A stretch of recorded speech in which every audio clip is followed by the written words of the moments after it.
Hi church, hope you're doing well today. I don't know when you're going to be watching this, whether it's morning, afternoon or evening, but I thought I'd do something different and just send a video for Revelation chapter 20 today. But I also want to commit to trying to keep it as quick as possible, because watching a video is obviously using more of your data than what I would like.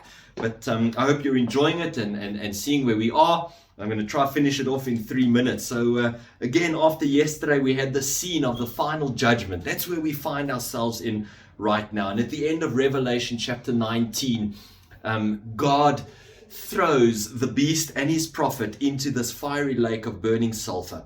And we jump into Revelation 20 now. And then again, like I said yesterday, there seems to be this linking between the bottomless pit and this fiery lake of sulfur.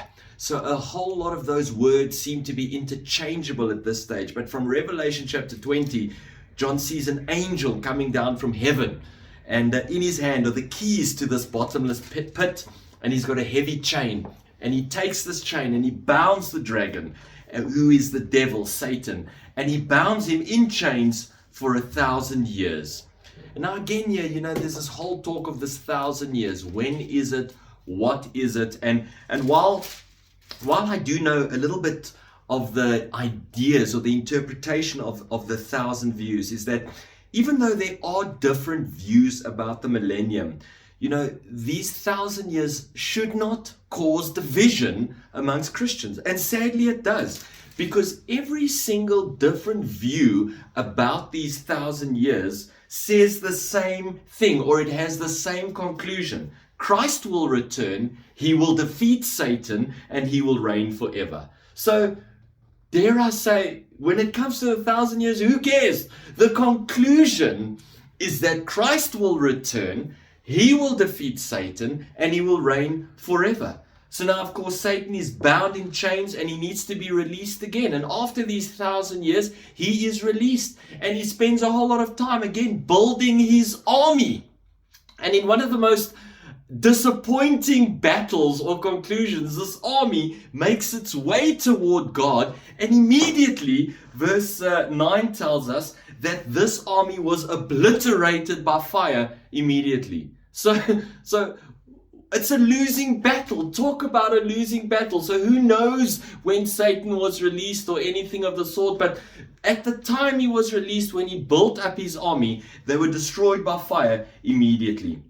Verse 10, then the devil who had deceived them was thrown into the lake of burning sulfur, joining the beast and the false prophets, and there they will be tormented day and night forever and ever. Verse 10, unbelievable. And then finally, the final judgment begins. This white throne makes an appearance, and the dead are judged, and the living are judged, and everybody is judged. But anyone whose name was found in the book of life was given the ability to be safe and reign with God.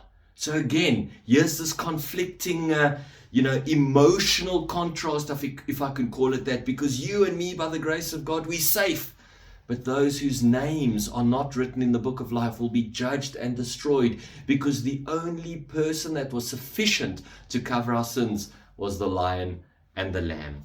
Tomorrow, by his grace, we'll jump into Revelation 21, but we find ourselves now in this reality, in this conclusion. Christ will return, he will defeat Satan, and he will reign forever and ever with those whose names were recorded in the book of life.